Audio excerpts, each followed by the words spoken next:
세상 모든 색이 어둠 속에 잠긴 지 벌써 20년이 흘렀습니다. 경기도 고을 어느 한적한 장터 끝자락, 바람이 불 때마다 덜컹거리는 낡은 판잣집 안에는 세상에서 가장 고요한 바느질 소리가 울려 퍼집니다. 사각사각. 날카로운 바늘이 빳빳한 무명천을 통과할 때마다 나는 이 소리는 이 집의 주인인 조할머니에게는 유일하게 살아있음을 느끼게 해주는 심장 박동과 같았습니다. 할머니는 한때 궁궐 상의원에서 임금님의 용포를 짓던 최고 침선비였습니다. 그녀의 손끝이 닿기만 하면 거친 삼배도 비단처럼 부드러워졌고 그녀가 놓은 자수 속의 나비는 당장이라도 꽃을 찾아 날아오를 듯 생생했습니다. 궁궐에서의 그 화려했던 시절, 조 할머니는 금손 조씨라 불렸습니다. 중전마마께서 입으실 원삼의 자수를 그녀가 맡으면 왕실의 모든 이들이 안도의 한숨을 내쉬었습니다. 그만큼 완벽했고 그만큼 신뢰받았습니다. 봄이 오면 궁궐 정원의 꽃들을 직접 관찰하며 수놓을 문양을 구상했고 가을이면 낙엽의 색감을 실로 재현하기 위해 수백 가닥의 염색을 거듭했습니다. 그녀의 손에서 탄생한 용포 한 벌은 그 자체로 하나의 예술작품이었습니다. 특히 조 할머니가 유명했던 것은 살아있는 자수를 놓는 재주였습니다. 다른 침선비들이 아무리 정교하게 용을 수놓아도 그저 그림일 뿐이었지만 조 할머니의 손에서 탄생한 용은 정말로 비늘 하나하나가 빛을 받아 반짝이고 수염이 바람에 흔들리는 듯 생생했습니다. 어떤 이는 그녀가 술을 놓을 때마다 실에 혼을 불어넣는다고 했고 어떤 이는 그녀의 바늘 끝에 신령이 깃들어 있다고 했습니다. 중전마마께서는 조 할머니를 각별히 아꼈습니다. 조 상궁, 그대의 솜씨가 있으니 이 궁궐이 빛나는 것이요. 그대가 지은 옷을 입으면 마음까지 단정해지는 것 같소이다. 중전마마의 총애는 곧 다른 침선비들의 시기를 불러왔습니다. 특히 뒤늦게 궁에 들어온 김침선은 조 할머니를 눈의 가시처럼 여겼습니다. 자신이 아무리 애를 써도 조 할머니의 그림자를 넘을 수 없었기 때문입니다. 하지만 하늘은 그녀에게 빼어난 솜씨를 준 대신 너무나 빨리 빛을 앗아갔습니다. 밤낮 없이 촛불 아래에서 바느질에 매달린 탓일까 아니면 누군가의 시샘이 서린 독한 약물 때문이었을까. 서서히 흐려지던 눈동자는 어느 날 아침 칠흑 같은 어둠 속에 갇혀버렸습니다. 처음 앞이 흐려지기 시작했을 때 조 씨는 필사적으로 버텼습니다. 코앞에 바늘을 가져다 대고 실의 감촉만으로 색을 구분하려 애썼습니다. 밤이면 홀로 방에 남아 눈물을 삼키며 수천 번 바늘 귀에 실을 꿰는 연습을 했습니다. 손가락 끝이 바늘에 찔려 피투성이가 되어도 멈추지 않았습니다. 눈이 보이지 않아도 할 수 있어. 나는 조상궁이야. 금손 조씨란 말이야. 하지만 상의원의 다른 침선비들은 냉정했습니다. 특히 그녀의 실력을 시기해온 이들에게 이것은 절호의 기회였습니다. 김침선이 가장 앞장섰습니다. 눈먼 침선비가 어찌 임금님의 옷을 짓겠습니까? 만약 한 땀이라도 어긋난다면 그것은 곧 역모나 다름없는 일입니다. 다른 침선비들도 하나둘씩 고개를 끄덕이기 시작했습니다. 그렇지 않아도 요새 조 상궁의 바느질이 예전 같지 않더이다. 지난번 원삼의 매듭도 삐뚤어져 있었소. 사실이 아닌 말들이었지만 일단 입 밖으로 나온 소문은 눈덩이처럼 불어났습니다. 중전마마께서는 끝까지 조 할머니를 감싸려 했습니다. 조 상궁의 손끝은 여전히 살아있어. 눈이 보이지 않아도 그대는 여전히 최고의 침선비요. 하지만 대전의 뜻은 달랐습니다. 임금께서는 만약의 실수를 용납할 수 없었습니다. 왕실의 위엄은 옷 한 벌에서부터 시작되는 법이요. 눈먼 침선비를 계속 쓸 수는 없어. 결국 조 씨는 대궐 밖으로 소리 없이 밀려났습니다. 궁궐을 나서는 날 중전마마께서 몰래 금자라와 비단 몇 필을 하사했지만 조 씨는 그것을 받지 않았습니다. 마마, 이 몸이 가져갈 것은 이 손에 익은 솜씨뿐이옵니다. 그것만으로도 충분하옵니다. 그렇게 그녀는 빈손으로 궁궐을 떠났고 사람들의 기억 속에서도 지워졌습니다. 금손 조 씨는 사라지고 이제 그녀는 장터 사람들의 터진 솔기나 기워주며 푼돈을 버는 이름 없는 눈먼 노파일 뿐이었습니다. 궁궐에서 가져온 것이라곤 낡은 바느질 함 하나와 몸에 밴 솜씨뿐이었습니다. 하지만 그것만으로도 조 할머니는 하루하루를 살아갈 수 있었습니다. 비록 눈은 보이지 않아도 손끝의 감각은 여전히 살아있었으니까요. 장터 사람들은 처음에는 눈먼 노파를 의심의 눈초리로 바라보았습니다. 눈도 안 보이는 사람이 바느질을 제대로 하겠어? 하지만 조 할머니가 기워준 옷을 입어본 사람들은 하나같이 놀라움을 금치 못했습니다. 터진 솔기는 원래보다 더 튼튼하게 이어졌고 해진 소매는 새 것처럼 말끔해졌습니다. 무엇보다 신기한 것은 조 할머니가 기워준 옷을 입으면 몸이 한결 편해진다는 것이었습니다. 허허 신기하구먼. 이 적삼을 입으니 어깨가 한결 가벼워졌소. 이 치마는 원래보다 더 잘 어울리는 것 같아요. 조 할머니는 옷감을 손으로 더듬으며 그 옷을 입는 사람의 체형과 버릇까지 읽어냈습니다. 오른쪽 어깨가 처진 사람에게는 그쪽을 약간 넉넉하게 기워주었고 허리가 굽은 사람에게는 뒷길을 길게 만들어 주었습니다. 눈으로 보지 못하는 대신 손끝으로 더 많은 것을 느낄 수 있게 된 것입니다. 그해 겨울은 유독 모질었습니다. 살을 애듯 차가운 북풍이 몰아치고 장터의 모든 길목이 무릎 높이까지 눈으로 덮인 밤이었습니다. 장터의 사람들은 모두 일찌감치 문을 걸어 잠그고 화롯불 옆에 옹기종기 모여 앉아 있었습니다. 조 할머니의 판잣집도 예외는 아니었습니다. 조 할머니는 찬 바람이 새어드는 문틈을 헌 옷가지로 막으며 잠자리에 들 준비를 하고 있었습니다. 낮 동안 기워놓은 옷가지들을 정리하고 바늘과 실을 제자리에 꽂아 넣었습니다. 보이지 않는 눈 때문에 물건의 위치는 늘 정확해야 했습니다. 한치라도 어긋나면 다음날 아침 일을 시작할 때 한참을 더듬어야 했으니까요. 바느질함은 항상 문 왼쪽에서 세 뼘 떨어진 곳에, 실패는 오른쪽 벽에 걸어두고 바늘꽂이는 그 아래 선반에 놓았습니다. 모든 것이 정해진 자리에 있어야 했습니다. 그것이 눈먼 노파가 세상을 살아가는 방법이었습니다. 화롯불에 남은 마지막 나무를 집어넣으며 할머니는 긴 한숨을 내쉬었습니다. 추운 겨울이 지나면 또 봄이 오겠지요. 하지만 그 봄을 볼 수 없다는 것이 여전히 가슴 아팠습니다. 궁궐 정원의 매화가 필 무렵이면 얼마나 아름다웠던가. 이제는 그 아름다움을 기억 속에서만 더듬을 수밖에 없었습니다. 그때였습니다. 똑똑똑. 희미하지만 분명한 두드림 소리였습니다. 할머니는 귀를 의심했습니다. 이 추운 밤 눈먼 노파의 집을 찾을 이가 누구란 말인가? 혹시 눈보라의 길을 잃은 나그네일까? 아니면 급한 바느질거리를 들고 온 누군가일까? 하지만 문을 두드리는 소리는 사람의 손길 같지 않았습니다. 너무 가볍고 너무 조심스러웠습니다.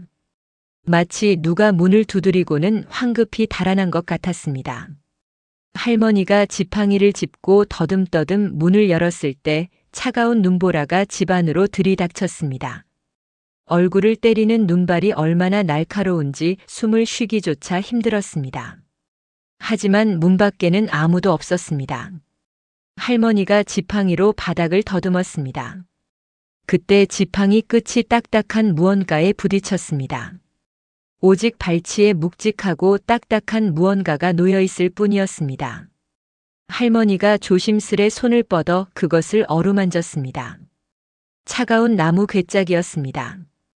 크기로 보아 바느질 함 정도 되는 것 같았습니다. 표면을 더듬어 보니 정성스럽게 오칠이 되어 있었습니다. 값비싼 물건임이 분명했습니다. 할머니는 그 괴짝을 힘겹게 들어올려 집 안으로 가져왔습니다. 생각보다 무거웠습니다. 안에 무엇이 들었기에 이렇게 무거운 걸까요? 문을 닫자 눈보라 소리가 잦아들고 다시 고요한 정적만이 방 안을 감쌌습니다. 할머니는 괴짝을 촛불 옆 바닥에 내려놓고 두 손으로 뚜껑을 더듬었습니다. 간단한 빗장이 걸려 있었습니다. 빗장을 여는 순간 은은한 무명의 냄새가 코끝을 스쳤습니다. 오랜만에 맡아보는 좋은 무명의 냄새였습니다. 뚜껑을 열자 그 안에는 정갈하게 정리된 실타래와 천 조각들이 가득했습니다. 할머니의 손이 그 부드러운 천들을 하나하나 더듬어 내려갔습니다. 명주, 모시, 삼배, 무명. 온갖 종류의 천이 정성스럽게 개켜져 있었습니다. 그리고 실타래들도 색색깔로 분류되어 있는 것 같았습니다. 누가 이런 귀한 물건을 눈먼 노파의 문 앞에 놓고 갔단 말인가. 그런데 이상했습니다. 천 조각들 사이에서 미세한 온기가 느껴졌습니다. 이 추운 겨울밤에 천이 이렇게 따뜻할 리가 없었습니다. 할머니가 천을 한 겹씩 걷어내자 그 부드러운 직물들 사이에 폭 파묻힌 따뜻한 덩어리가 손에 잡혔습니다. 으앙! 얼음장 같던 공기를 가르고 터져 나온 것은 갓 태어난 아기의 울음소리였습니다. 깜짝 놀란 할머니가 아기를 품에 안았습니다. 아기는 얇은 무명 포대기에 쌓여 있었는데 할머니의 체온이 전해지자 울음을 그치고 작은 손을 뻗어 할머니의 손가락을 꼭 쥐었습니다. 그 작고 따뜻한 손길에 할머니의 가슴이 뭉클해졌습니다. 아이고 아이고. 이 추운 날 갓난아기를. 할머니는 황급히 화롯불 가까이로 다가가 아기를 따뜻하게 안았습니다. 아기는 울음을 그쳤지만 작은 입술이 파랗게 질려 있었습니다. 얼마나 추웠을까요? 할머니는 자신의 누더기 이불을 꺼내 아기를 꽁꽁 싸맸습니다. 할머니는 조심스럽게 아기를 무릎에 앉히고 포대기를 더듬기 시작했습니다. 포대기의 재질을 확인하고 아기가 따뜻한지 살펴야 했습니다. 그런데 할머니가 그 포대기를 더듬던 중 손가락 끝에 기이한 감촉이 걸렸습니다. 그것은 포대기 한 구석에 정교하게 수놓아진 꽃 문양이었습니다. 할머니의 손가락이 그 자수의 결을 따라 천천히 움직였습니다. 한 땀 한 땀 실의 굵기와 방향, 매듭의 위치까지 모두 손끝으로 읽어내려갔습니다. 보이지 않는 눈 대신 손끝으로 그 수를 읽어내려가던 할머니의 손이 파르르 떨렸습니다. 이 자수는 아무나 놓을 수 있는 것이 아니다. 궐에서 쓰던 그 수법이 아닌가. 연꽃 잎맥의 섬세한 곡선, 꽃잎의 음영을 표현하기 위해 미묘하게 변화시킨 실의 굵기, 그리고 꽃수를 입체적으로 드러내기 위한 특수한 매듭법. 이 모든 것은 궁중 침선비들만이 전수받는 비법이었습니다. 더욱 놀라운 것은 이 자수가 최근에 놓인 것이 아니라는 점이었습니다. 실의 감촉으로 미루어 보아 적어도 수개월은 된 것 같았습니다. 누군가 이 아기가 태어나기 훨씬 전부터, 아니 어쩌면 아기가 뱃속에 있을 때부터 이 포대기를 준비해 온 것입니다. 한 땀 한 땀 정성을 들여 수를 놓으며 이 아기의 앞날을 축복했을 것입니다. 아기의 포대기에는 누군가의 간절한 기도와 눈물이 실 한 올 한 올에 박혀 있었습니다. 할머니는 이 아이가 자신처럼 세상의 어둠 속으로 내던져진 존재임을 직감했습니다. 어떤 사연이 있었을까요? 왜 이 추운 밤에 갓난아기를 바느질함에 담아 문 앞에 놓아두었을까요? 할머니는 아기를 품에 더 꼭 안으며 낮은 목소리로 속삭였습니다. 아가, 춥지? 고생 많았다. 이제부터 내 이름은 꽃님이다. 이 험한 세상에서도 시들지 말고 예쁜 꽃으로 피어나거라. 한방눈이 내리던 그날 밤 두 개의 운명이 하나로 엮였습니다. 빛을 잃은 침선비와 세상에 버려진 아이. 두 사람 모두 세상으로부터 외면받은 존재였지만 그날 밤만큼은 서로에게 가장 따뜻한 선물이 되어 주었습니다. 촛불이 깜빡이는 작은 방 안에서 할머니는 아기에게 자장가를 불러주었습니다. 그것은 옛날 궁궐에서 어린 왕자님들에게 불러주던 노래였습니다.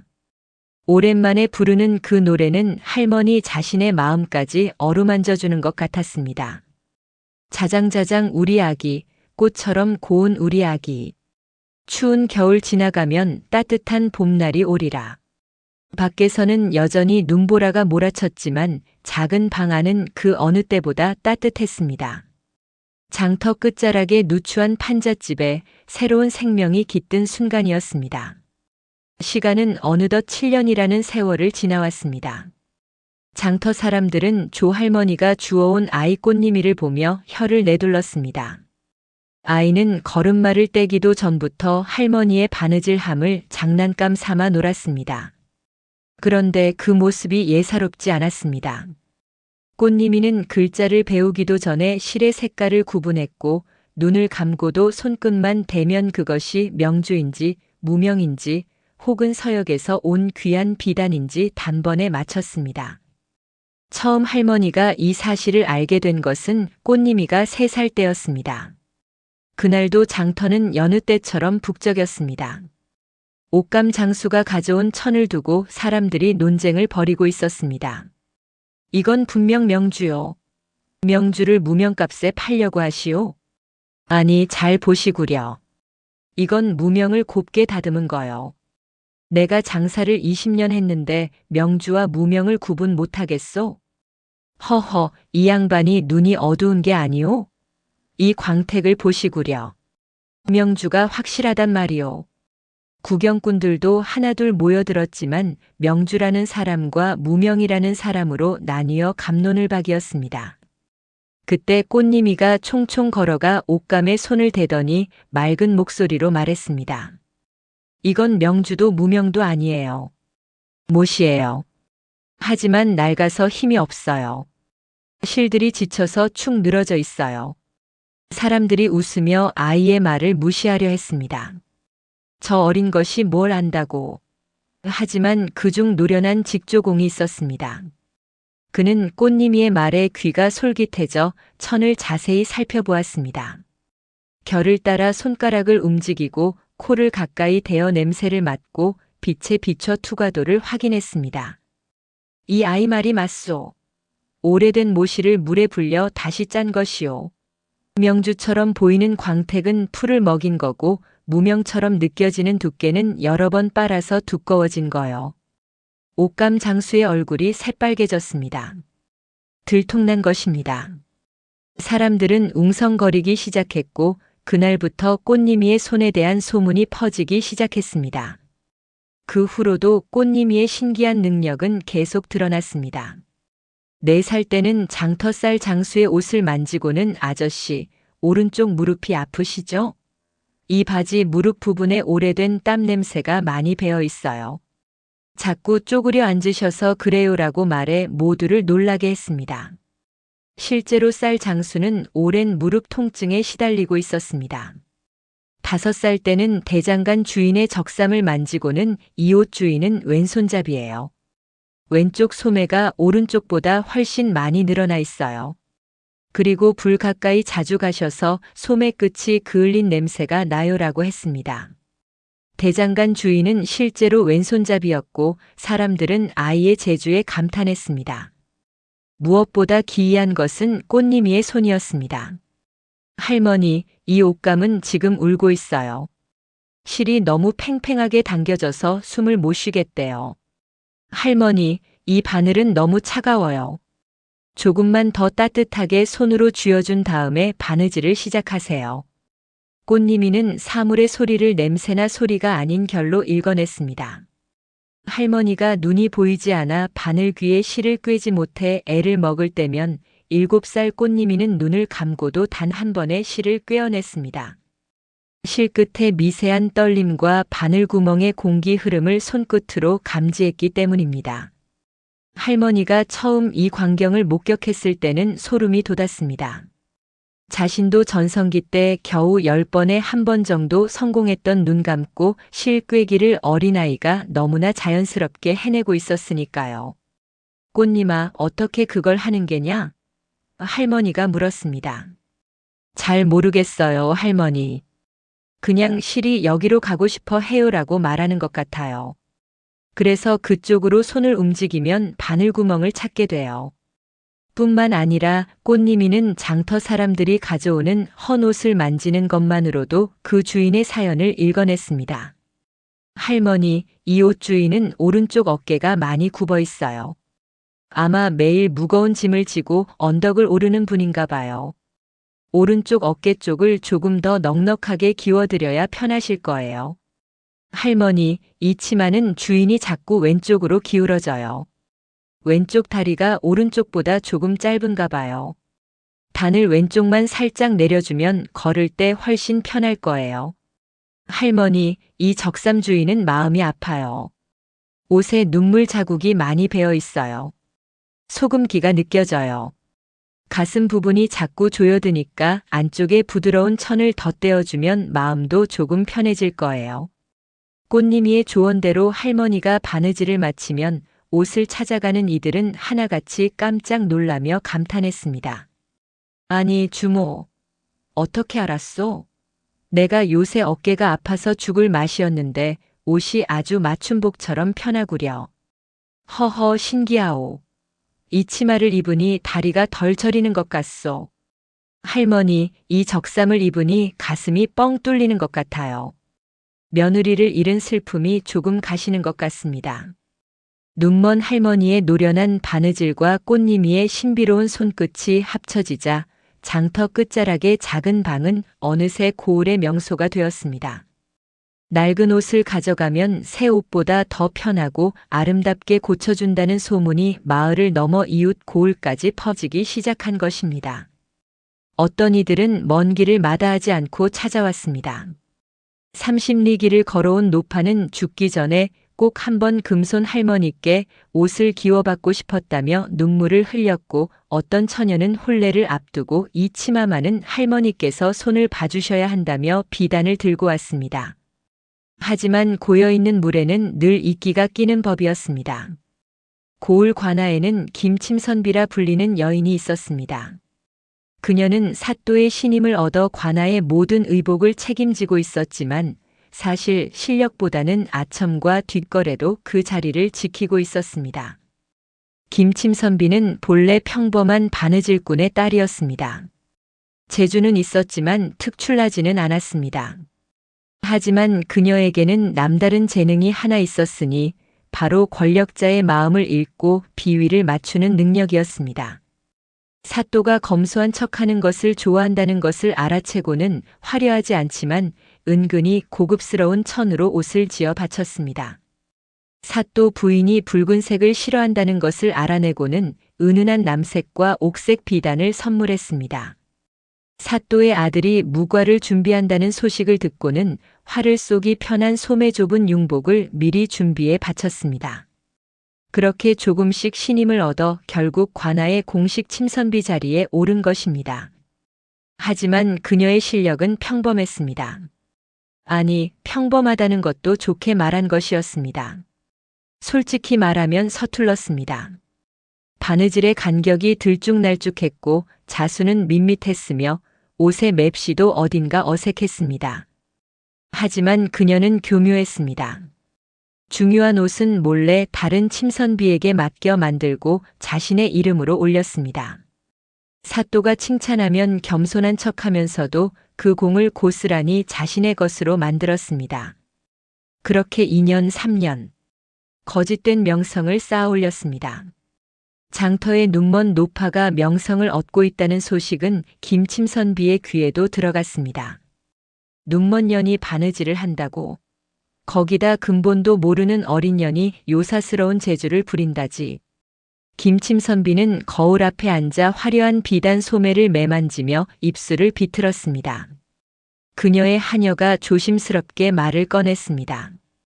마님, 소문을 들어보니 그 노파가 옛날 궁궐에서 일하던 분이라고 하더이다. 김침선비의 눈빛이 순간 흔들렸습니다. 뭐라고? 궁궐이라니? 예, 조씨 성을 가진 분인데 한때 상의원의 최고 침선비였다고 하더이다. 금손 조씨라고 불렸다나요? 김침선비의 얼굴이 하얗게 질렸습니다. 조씨. 그 이름을 그녀도 알고 있었습니다. 자신이 바느질을 배우던 시절 스승들이 입버릇처럼 하던 말이 있었습니다. 조상궁의 손끝에는 신이 내린 재주가 있다더라. 조상궁이 놓은 자수는 살아 움직인다더라. 조상궁 앞에서는 어떤 침선비도 고개를 들지 못한다더라. 그 전설 같던 인물이 지금 장터의 눈먼 노파로 살고 있다니. 김침선비의 손이 떨렸습니다. 그녀에게 조할머니는 한때 자신이 그토록 시기하며 우러러보던 궁중의 대선배였고, 꽃님이는 자신의 가짜 실력을 탄로나게 할지도 모르는 두려운 존재였습니다. 절대 안 돼. 저 노파가 다시 명성을 얻는다면 사람들은 내가 얼마나 형편없는 솜씨인지 알게 될 거야. 지금까지 쌓아온 모든 것이 무너질 거야. 김침선비는 밤마다 잠을 이루지 못했습니다. 조할머니를 제거할 방법을 궁리했지만 마땅한 수가 떠오르지 않았습니다. 그러던 어느 날 기회가 찾아왔습니다. 그러던 어느 날 고을 사또가 급히 김침선비를 불렀습니다. 사또의 얼굴에는 긴장과 흥분이 뒤섞여 있었습니다. 이번에 명나라 사신이 고을을 방문한다는데 그들에게 바칠 황금 비단 옷감을 구했다. 조정에서 특별히 하사한 것이니 그 귀함이 이루 말할 수 없다. 이 옷을 세상에서 가장 화려하게 지어 올려야 할 것이야. 만약 한치의 오차라도 있다면 너의 직분은 물론 목숨까지도 보장하지 못한다. 사또가 내놓은 황금 비단은 눈부시게 아름다웠지만 동시에 다루기가 극도로 까다로운 천이었습니다.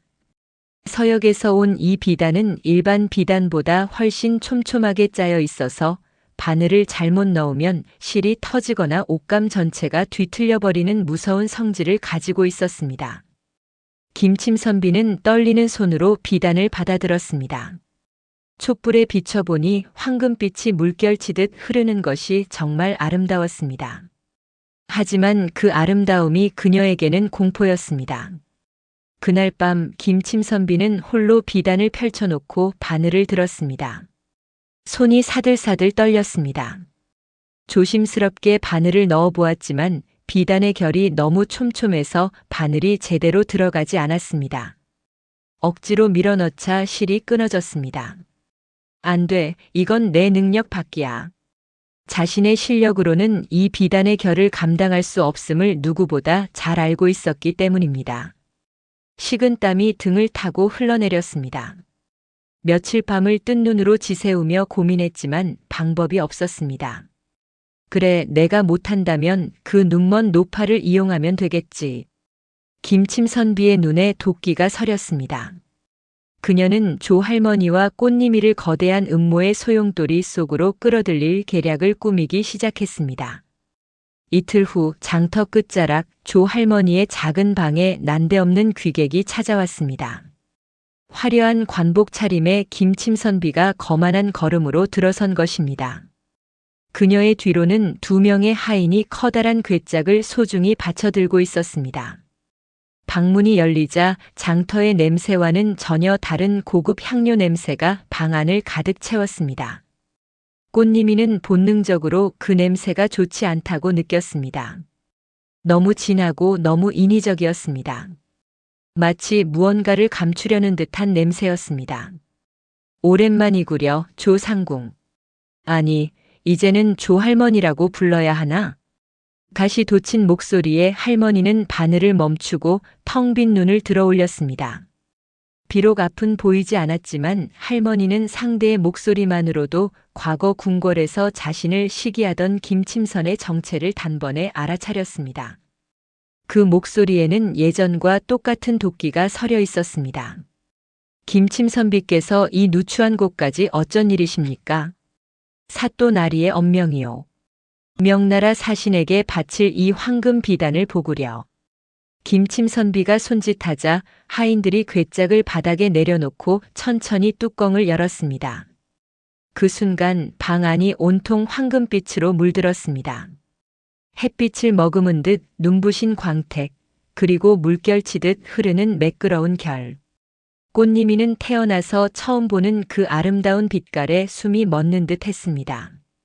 세상에서 가장 귀한 옷감이지만 성질이 까다로워 내 손만으로는 부족할 듯 싶어 특별히 당신에게 기회를 주러 왔지. 사또 나리께서도 조상궁의 옛 명성을 듣고 허락하셨소. 할머니가 조심스레 손을 뻗어 옷감을 만지려 하자 김침선비가 차갑게 가로막았습니다. 눈먼 손으로 함부로 만지지 마시오. 오염이라도 되면 그 목숨으로도 갚지 못할 테니. 당신은 그저 내가 일러주는 대로 바느질만 하면 돼요. 감시는 내가 직접 할 것이니. 하루에 한 번씩 들러 진행 상황을 확인하겠소. 김침선비의 목소리에는 위협과 경멸이 뒤섞여 있었습니다. 꽃님이는 그 목소리를 듣는 순간 온몸에 소름이 돋았습니다. 이 사람의 목소리에는 할머니를 향한 진한 악의가 배어 있었습니다. 마치 할머니가 잘못되기를 바라는 것 같았습니다. 그리고 명심하시오. 이 비단은 사흘 안에 완성해야 하오. 만약 기한을 넘기거나 조금이라도 실수가 있다면 그때는 사또 나리께서 가만두지 않으실 것이오. 김침선비는 비단을 내려놓고 냉소를 지으며 방을 나섰습니다. 그녀의 뒷모습에서 꽃님이는 기묘한 냄새를 맡았습니다. 두려움과 질투가 뒤섞인 차갑고 날카로운 냄새였습니다. 김침선비가 돌아간 뒤 방 안에는 무거운 침묵이 감돌았습니다. 할머니는 깊은 한숨을 내쉬었습니다. 보이지 않는 눈으로 이토록 섬세한 비단을 다루는 것은 목숨을 건 도박과 같았습니다. 더구나 김침선비의 감시 아래에서 일을 한다는 것은 언제 함정에 빠질지 모르는 위험한 일이었습니다. 할머니 무서우세요? 꽃님이가 조심스럽게 물었습니다. 아니다라 꽃님아. 할미는 무섭지 않다. 다만 너까지 위험에 빠뜨리게 될까봐 걱정이 될 뿐이야. 저 침선비의 눈빛에, 아니 목소리에 좋지 않은 기운이 담겨 있구나. 그때 옆에서 조용히 지켜보던 꽃님이가 할머니의 거친 손을 잡았습니다. 할머니 걱정하지 마세요. 꽃님이가 할머니의 눈이 되어드릴게요. 우리 둘이 함께하면 못할 일이 없어요. 꽃님이는 조심스럽게 황금 비단에 손을 올렸습니다. 순간 아이의 눈이 커졌습니다. 보통 사람이라면 그저 부드럽다고 느꼈을 옷감이 꽃님이의 손끝에서는 전혀 다른 이야기를 들려주기 시작했습니다. 꽃님이는 눈을 감고 옷감의 아주 미세한 떨림을 읽어내기 시작했습니다. 할머니, 이 비단은 화가 나 있어요. 너무 촘촘하게 짜여서 숨을 쉬지 못하고 있어요. 실들이 서로를 너무 세게 조르고 있어서 지금 이대로 바늘을 넣으면 실이 터져버릴 거예요. 먼저 따뜻한 김으로 결을 달래주어야 해요. 할머니는 깜짝 놀랐습니다. 그것은 궁중 비전 중에서도 극히 소수만이 아는 비단 다스리기 기법이었기 때문입니다. 황금 비단처럼 촘촘하게 짜인 천은 곧바로 바느질을 하면 실이 끊어지기 쉽습니다. 먼저 뜨거운 물에 김으로 비단을 부드럽게 풀어주고 손으로 어루만지며 결을 이완시킨 후에야 바늘을 넣을 수 있습니다. 꽃님이는 가르쳐주지도 않은 그 원리를 오직 손끝의 감각만으로 깨우치고 있었습니다. 꽃님아, 정말 그렇게 느껴지느냐? 네, 할머니. 그리고 이 비단. 군데군데 냄새가 달라요. 어떤 곳은 햇살 냄새가 나는데 어떤 곳은 축축한 지하실 냄새가 나요. 누군가 보관을 잘못해서 결이 상한 곳이 있어요. 거기는 아주 조심해서 비껴가며 바느질해야 해요. 꽃님이의 손가락이 비단 위를 천천히 움직이며 손상된 부분을 하나하나 짚어냈습니다. 여기, 그리고 여기, 여기도요. 이 부분들은 습기를 머금어서 실이 약해졌어요. 여기에 바늘을 넣으면 구멍이 커져버릴 거예요. 할머니는 꽃님이가 일러주는 대로 손가락으로 비단의 결을 더듬어 보았습니다. 과연 아이의 말대로였습니다. 미세하게 실의 탄력이 다른 부분들이 있었습니다.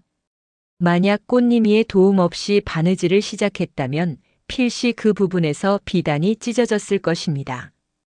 그날부터 작은 방에서는 밤낮 없는 바느질이 시작되었습니다. 꽃님이는 할머니의 무릎 앞에 앉아 실 한 올, 바늘 한 땀의 길을 안내했습니다. 할머니, 먼저 비단을 따뜻한 김에 쐬어주세요. 너무 가까이 대면 안 돼요. 한 뼘 정도 떨어진 곳에서 천천히. 할머니는 꽃님이의 지시대로 솥에 물을 끓여 김을 피워 올렸습니다. 꽃님이가 비단을 들고 적당한 거리를 유지하며 천천히 움직였습니다. 뜨거운 김이 비단의 결 사이로 스며들어가자 꽃님이의 손끝에서 비단의 긴장이 풀리는 것이 느껴졌습니다. 네, 이제 됐어요. 비단이 편안해졌어요. 이제 바느질을 시작할 수 있어요. 할머니, 지금이에요.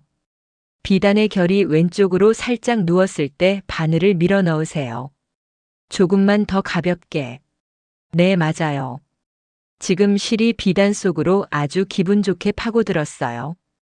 할머니는 꽃님이의 목소리에 온 신경을 집중했습니다. 꽃님이의 손가락은 할머니의 바늘이 가야 할 길을 미리 짚어주었고 할머니의 노련한 손은 그 길을 따라 완벽한 곡선을 그려나갔습니다. 두 사람의 호흡은 마치 한 몸이 된 듯 정교했습니다. 할머니, 이제 실을 당기세요. 하지만 너무 세게 당기면 안 돼요. 비단이 주름질 거예요. 살짝, 아주 살짝만. 네, 완벽해요. 지금 비단이 웃고 있어요. 신기한 일이었습니다. 눈먼 노파의 손에서 나오는 바느질이라고는 믿기지 않을 만큼 황금 비단 위에는 아름다운 구름 문양이 새겨지기 시작했습니다. 꽃님이가 일러주는 대로 한 땀 한 땀 정성을 들이자 상에 있던 비단의 결은 다시 살아나 생기를 머금었습니다. 구름 사이로는 봉황의 형상이 서서히 모습을 드러내기 시작했습니다. 다음 날 김침선비가 진행 상황을 확인하러 왔습니다. 그녀는 문을 열고 들어서자마자 할머니가 작업하는 비단을 빼앗듯 집어들었습니다. 어디 보자. 김침선비는 비단을 이리저리 살폈습니다. 흠을 잡으려 했지만 완벽했습니다. 바느질 간격은 정확했고 자수의 결도 살아있었습니다. 그녀의 얼굴이 일그러졌습니다. 계속하시오. 하지만 방심하지 마시오. 아직 끝난 것이 아니니. 사흘째 되던 날 진행 상황을 점검하러 온 김침선비는 경악했습니다. 자신이 손을 댔을 때는 거칠게 일어나던 비단이 눈먼 노파의 손에서 눈부신 예술품으로 변해가고 있었기 때문입니다. 봉황의 날개 하나하나, 깃털의 결 하나하나가 살아 움직이는 듯 생성했습니다. 말도 안 돼. 눈먼 년이 어떻게 이 비단의 성질을 맞췄단 말이냐. 저 어린 년이 귀신이라도 들린 게 분명해. 김침선비의 얼굴이 일그러졌습니다. 질투심은 곧 두려움으로 변했습니다. 이대로 옷이 완성된다면 사또는 분명 조할머니를 다시 궁으로 불러들일 것이고 자신의 자리는 위태로워질 것이 뻔했습니다. 아니, 어쩌면 자신의 무능함이 탈로나 관아에서 쫓겨날지도 모릅니다. 안 돼. 절대로 저들이 성공하게 둘 수 없어. 김침선비는 돌아가는 길에 이방을 조용히 불렀습니다. 이방은 관아의 실무를 맡은 아전으로 김침선비에게 여러 번 뇌물을 받은 적이 있었습니다. 오늘 밤 그 주막방을 비워야겠다. 단 한순간이면 충분해. 자네가 그 아이를 우물가로 불러내게. 물을 길어달라고 하면 되겠지. 하지만 만약 들키기라도 하면. 들킬 리 없어. 노파는 눈이 멀었고 아이는 밖에 나가 있을 테니. 그리고 설령 들켜도 상관없어. 눈먼 노파가 실수로 비단을 찢었다고 하면 그만이야. 누가 그 노파의 말을 믿겠어? 깊은 밤 꽃님이가 이방의 심부름으로 물을 뜨러 나간 사이 어둠 속에서 검은 그림자가 조할머니의 방으로 숨어들었습니다. 할머니는 나흘 밤낮을 바느질에 매달려 피로에 지쳐 잠시 꾸벅거리고 있었습니다. 그림자는 품 안에서 날카로운 가위를 꺼냈습니다. 서걱. 정적을 깨는 불길한 소리. 날카로운 가위날이 황금 비단을 무자비하게 갈라냈습니다. 봉황의 날개가 찢겨나갔고 정교한 구름 문양이 갈갈이 조각났습니다. 그림자는 서둘러 방을 빠져나갔습니다. 꽃님이가 물그릇을 들고 돌아왔을 때 방 안에는 비릿한 쇠 냄새와 함께 처참하게 찢겨나간 황금 비단 조각들이 흩어져 있었습니다. 할머니, 할머니 일어나세요. 꽃님이의 비명에 놀라 깨어난 할머니는 손을 더듬어 바닥을 훑었습니다. 손끝에 잡히는 건 부드러운 옷감이 아니라 갈갈이 찢겨나간 비단의 파편들이었습니다. 아, 이럴 수가. 사신에게 바칠 옷이. 할머니는 절망하며 통곡했습니다. 내일 아침이면 관아에서 옷을 수거하러 올 시간이었고 진상품을 훼손한 죄는 곧 죽음을 의미했습니다. 할미가 잠을 잤구나. 할미가 정신을 똑바로 차리고 있었어야 했는데. 꽃님아 미안하다. 이 할미 때문에 너까지. 할머니의 목소리는 절망으로 떨렸습니다. 하지만 그 순간 꽃님이는 울음을 그치고 잘려나간 비단의 단면을 가만히 만져보았습니다. 할머니, 울지 마세요. 아직 방법이 있어요. 이 가위질 자국. 누군가 억지로 힘을 주어 꺾어버린 자국이에요. 할머니가 실수로 찢었다면 이렇게 날카롭고 거칠게 찢어질 리가 없어요. 누군가 일부러 찢은 거예요. 꽃님이의 손가락이 어진 단면을 섬세하게 더듬었습니다. 그리고 이 냄새. 김침선비 아줌마의 분 냄새가 나요. 그리고 쇠가루 냄새도요. 할머니, 제가 이 상처를 다시 이어붙일게요. 아니, 전보다 더 아름답게 만들 수 있어요. 절망의 어둠 속에서 꽃님이의 눈이 고양이처럼 빛났습니다. 아이의 손끝은 이미 찢어진 비단 조각들 사이에서 새로운 생명의 길을 찾고 있었습니다. 하지만 다음 날 새벽 그들에게는 생각할 시간조차 주어지지 않았습니다. 동이 트기도 전에 관아의 포졸들이 들이닥쳤습니다. 조 씨와 그 아이를 잡아가라. 사또 나리의 명이시다. 포졸들은 할머니와 꽃님이의 팔을 거칠게 붙잡아 끌어냈습니다. 꽃님이가 비명을 지르며 찢어진 비단 조각 하나를 주머니에 넣으려 했지만 포졸이 그것마저 빼앗아갔습니다. 증거물이다. 함부로 만지지 마라. 아침 해가 떠오르자 관아 마당에는 벌써 구경꾼들이 가득 모여 있었습니다. 장터 사람들도 하나둘 모여들었습니다. 저 눈먼 할머니가 무슨 죄를 지었다고. 황금 비단을 망쳤다더라. 에고 큰일 났구먼. 내 이놈들. 감히 나라의 보물을 이 지경으로 만들고도 살기를 바랐느냐. 관아 마당에 박현감의 천둥 같은 호통이 떨어졌습니다. 멍석 위에 놓인 것은 처참하게 찢겨나간 황금 비단이었습니다. 밤새 정성을 다해 지었던 봉황의 자수는 갈갈이 찢겨 흉측한 몰골이 되어 있었고 그 옆에는 조 할머니와 꽃님이가 포졸들에게 붙잡힌 채 무릎을 꿇고 있었습니다.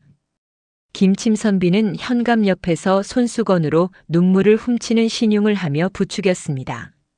날이 소인이 믿고 맡겼건을 저 눈먼 노파가 실수를 저지른 모양입니다. 보이지 않는 눈으로 욕심을 부리더니 결국 이런 대역죄를 지었군요. 소인이 매일 찾아가 조심하라 당부했건만 결국 이 지경이 되고 말았습니다. 김침선비의 목소리는 슬픔으로 떨리는 듯 했지만 꽃님이는 그 속에 숨겨진 기쁨의 감정을 느낄 수 있었습니다. 박현감의 얼굴은 분노로 벌겋게 달아올랐습니다. 명나라 사신에게 바칠 진상품이 훼손되었으니 자신의 관직도 위태로워진 판국이었습니다. 이 일이 조정에 알려지면 파직은 물론이고 유배형을 받을 수도 있었습니다. 어쩌면 목숨도 위험할지 모릅니다. 이 늙은이가 감히 명나라 사신께 바칠 진상품을. 이것이 무슨 짓이냐? 현감의 손이 부들부들 떨렸습니다. 그는 자리에서 일어나 찢어진 비단을 집어들었습니다. 아까운 황금 비단이 갈기갈기 찢겨 있었습니다. 며칠 뒤면 사신이 도착할 텐데 이제 무엇을 바치란 말입니까? 여봐라. 당장 저 노파와 요망한 아이를 옥에 가두고 내일 아침 해가 뜨는 대로 엄히 처형하라. 날이 너무 가혹하신 것 아니옵니까? 마을의 한 노인이 용기를 내어 말했습니다. 조 할머니는 평소에도 정성껏 바느질 하시는 분이옵니다. 눈이 보이지 않아도 한 번도 실수하신 적이 없사옵니다. 필시 무슨 사연이? 닥쳐라. 내가 감히 관가의 일에 참견하느냐? 물러서지 못할까? 포졸들이 노인을 밀쳐냈습니다. 장터 사람들은 안타까운 표정으로 두 사람을 바라보았지만 감히 나서지 못했습니다. 관아의 포졸들이 거칠게 두 사람을 끌어냈습니다. 꽃님이는 할머니를 꼭 껴안았고 할머니는 보이지 않는 눈으로 하늘을 향해 통곡했습니다. 장터 사람들이 모여들어 웅성거렸지만 감히 관아의 명을 거역할 수는 없었습니다. 할머니를 데려가지 마세요. 조용히 못하겠느냐? 이것들아. 포졸이 꽃님이의 뺨을 때렸습니다. 아이의 입술이 터져 피가 흘렀습니다. 할머니가 비명을 질렀습니다. 꽃님이, 내 아이를 때리지 마라. 모든 것이 이 늙은이의 잘못이니 이 아이만은 살려주시오. 하지만 아무도 할머니의 애원을 듣지 않았습니다. 두 사람은 그대로 관아의 지하 감옥으로 끌려갔습니다. 축축하고 어두운 지하 감옥. 벽에서는 물이 뚝뚝 떨어지고 곰팡이 냄새가 코를 찔렀습니다. 쥐들이 어둠 속에서 찍찍거리는 소리가 들렸습니다. 바닥은 차갑고 축축했으며 창살 틈으로 들어오는 희미한 빛만이 유일한 위안이었습니다. 조 할머니는 절망하며 꽃님이의 고사리 손을 꼭 잡았습니다. 꽃님아, 이 할미 때문에 내가 죽을 고비를 넘기게 되었구나. 그저 바느질 함 속에 너를 보았을 때 모른 척 했어야 했는데. 이 할미가 눈이 멀어 내 앞길까지 어둠으로 가렸어. 할머니의 목소리는 떨렸습니다. 70평생을 살아오며 수많은 고난을 겪었지만 이렇게 죽음 앞에 서게 될 줄은 몰랐습니다. 더욱 괴로운 것은 자신 때문에 어린 꽃님이까지 죽게 된다는 사실이었습니다. 아니에요, 할머니. 할머니 덕분에 꽃님이는 세상에서 가장 행복했어요. 할머니가 아니었다면 꽃님이는 그 추운 겨울밤에 얼어 죽었을 거예요. 할머니는 꽃님이에게 목숨을 주셨어요. 할머니의 눈에서 흘러내린 눈물이 꽃님이의 손등에 떨어졌습니다. 하지만 꽃님이는 울지 않았습니다. 아이는 주머니 속에서 몰래 챙겨온 찢어진 비단 조각 하나를 꺼내 가만히 어루만졌습니다. 할머니, 울지 마세요. 꽃님이는 다 알아요. 이 비단이 찢어질 때 할머니는 주무시고 계셨잖아요. 그리고 이 옷감을 찢은 가위. 그건 우리 집 가위가 아니에요. 꽃님이는 어둠 속에서 눈을 감고 옷감의 절단면을 아주 미세하게 더듬었습니다. 아이의 예민한 손가락 끝에는 범인이 남긴 결정적인 흔적이 고스란히 읽히고 있었습니다. 할머니, 이 절단면은 너무 날카롭고 급해요. 우리 할머니는 눈이 안 보여서 천천히 결을 따라 가위질을 하시잖아요. 그런데 이건 비단의 결을 무시하고 힘으로 짓눌러 꺾어버렸어요. 그리고 이 가위질의 각도.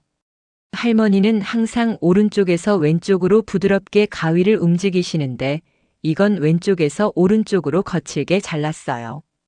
꽃님이는 비단 조각을 코끝에 가져다 댔습니다. 그리고는 눈을 크게 떴습니다. 그리고 냄새가 나요.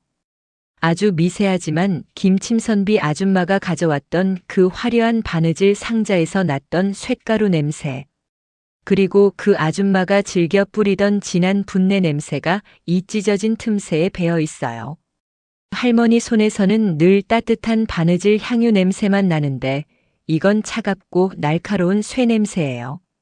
꽃님이는 확신했습니다. 이건 실수가 아니라 누군가 의도를 가지고 저지른 악행이라는 것을요. 그리고 할머니, 이 찢어진 부분을 자세히 보면, 아니, 만져보면 더 이상한 점이 있어요. 가위질이 3번에 나눠서 이루어졌어요.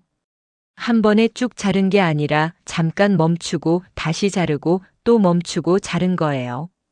마치 누가 올까봐 겁을 내면서 서둘러 자른 것 같아요. 할머니는 꽃님이의 말을 들으며 고개를 끄덕였습니다. 그래, 꽃님아. 내 말이 맞을 게다. 하지만 누가 우리 말을 믿어주겠느냐. 우리에게는 증거가 없어. 김침선비는 관아의 사람이고 우린 그저 장터의 천민일 뿐이야. 아니에요, 할머니. 증거는 있어요. 바로 이 비단 자체가 증거예요. 그리고 제가 이 상처를 다시 살릴 수 있어요. 아니, 전보다 더 아름답게 만들 수 있어요. 꽃님아, 무슨 소리냐? 이렇게 갈기갈기 찢어진 것을. 할머니, 상처는 상처로 남는 게 아니에요. 상처를 어떻게 대하느냐에 따라 흉터가 될 수도 있고 아름다운 무늬가 될 수도 있어요. 할머니가 늘 그렇게 가르쳐 주셨잖아요. 감옥 바닥에 앉은 꽃님이의 눈빛이 어둠 속에서 반짝였습니다. 아이는 이미 머릿속으로 찢어진 비단을 다시 살려낼 방법을 구상하고 있었습니다. 할머니, 이 찢어진 자국들을 봉황의 깃털로 만들 거예요. 찢어진 틈은 깃털과 깃털 사이의 공간이 되는 거예요. 그리고 이 크게 찢어진 부분은 봉황이 날개를 활짝 펼친 모습으로 만들 수 있어요. 상처가 깊을수록 더 역동적인 무늬가 될 거예요. 할머니는 꽃님이의 손을 꼭 잡았습니다. 그래, 꽃님아. 내 말대로 해보자. 어차피 내일 아침이면 우리는 죽을 몸이다. 그 전에 마지막으로 한 번 더 바느질을 할 수 있다면 그것만으로도 이 할미는 여한이 없구나. 밤이 깊어갈수록 두 사람의 대화는 계속되었습니다. 꽃님이는 할머니에게 자신이 구상한 무늬를 하나하나 설명했고 할머니는 그것을 어떻게 실로 구현할 수 있을지 조언했습니다. 꽃님아, 찢어진 틈 사이로 붉은 실을 가로질러 넣으면 봉황의 깃털결이 살아날 게다. 네, 할머니. 그리고 이 부분은 금실을 여러 겹 폭에서 입체감을 줄 수 있어요. 감옥 창살 사이로 달빛이 스며들었습니다. 그 희미한 빛 속에서 할머니와 꽃님이는 내일을 준비했습니다. 죽음 앞에서도 그들이 생각한 것은 오직 바느질이었습니다. 한편 관아의 처소에서 김침선비는 술잔을 기울이며 만족스러운 미소를 지었습니다. 후후, 이제 저 눈먼 노파도 끝이로군. 내일이면 모든 게 끝나. 그리고 나는 다시 이 고을 최고의 침선비로 군림하겠지. 하지만 그녀는 몰랐습니다. 꽃님이의 손끝이 이미 역전의 실마리를 찾아냈다는 것을. 그리고 그 작은 손이 내일 자신의 모든 거짓을 무너뜨릴 것이라는 것을. 다음 날 아침 형장으로 끌려가기 직전 꽃님이는 포졸들의 다리를 붙들고 울부짖었습니다. 사또나리께 전해주세요. 찢어진 비단을 고칠 수 있습니다. 만약 고치지 못하면 그때 저희 목을 베어도 늦지 않습니다. 아이의 절박한 외침에 박현감은 잠시 멈칫했습니다. 어차피 이대로 사신에게 빈손으로 나갔다간 자신도 무사하지 못할 터였습니다. 고친다고? 저렇게 갈갈이 찢어진 것을 무슨 수로 고친단 말이냐? 꽃님이가 할 수 있습니다. 할머니의 손과 제 눈이 있으면 가능합니다. 딱 반 시즌만 시간을 주세요. 만약 실패하면 저희를 100번이라도 베십시오. 현감은 고민했습니다. 좌우를 돌아보니 관아의 관리들도 저마다 다른 표정을 짓고 있었습니다. 어떤 이는 시간 낭비라고 손을 저었고 어떤 이는 한번 시도해 볼 만하다고 고개를 끄덕였습니다. 나리, 저 아이의 말은 믿을 수 없습니다. 시간만 끌다가 사신이 도착하면 더 큰 문제가 됩니다. 김침선비가 급히 나섰습니다. 그녀의 목소리에는 다급함이 묻어났습니다. 김침선비의 말도 일리가 있구나. 하지만 현감은 믿져야 본전이라는 생각으로 허락했습니다. 어차피 사신은 내일 도착할 예정이었고 지금 상황에서는 어떤 시도라도 해볼 만했습니다. 좋다. 반 시즌을 주겠다. 하지만 만약 실패하면 그 자리에서 즉시 목을 칠 것이다. 감사합니다, 나리. 하지만 김침선비의 얼굴은 사하얗게 질렸습니다. 말도 안 돼. 저걸 어떻게 고쳐? 내가 이미 갈기갈기 다 잘라놓았는데. 설마. 설마 정말로 고칠 수 있단 말인가? 김침선비는 불안한 마음에 소매 속의 작은 가위를 만지작거렸습니다. 그 가위에는 아직도 황금빛 실밥이 묻어 있었습니다. 자신도 모르게 증거를 몸에 지니고 있었던 것입니다. 다시 관아 마당. 조 할머니의 앞에 찢어진 비단과 바느질 도구가 놓였습니다. 사람들이 마당 가득 몰려들어 이 기이한 광경을 지켜보았습니다. 아침 햇살이 황금 비단의 찢어진 틈새를 비추며 상처의 깊이를 적나라하게 드러냈습니다. 꽃님이는 할머니의 무릎 앞에 앉아 떨리는 손을 잡았습니다. 할머니, 제 손가락이 가는 길을 따라 바늘을 넣어주세요. 제가 찢어진 결을 하나하나 다시 이을게요. 이건 단순한 수선이 아니에요. 상처를 무늬로 만드는 거예요. 꽃님이는 찢어진 조각들을 퍼즐처럼 맞추기 시작했습니다.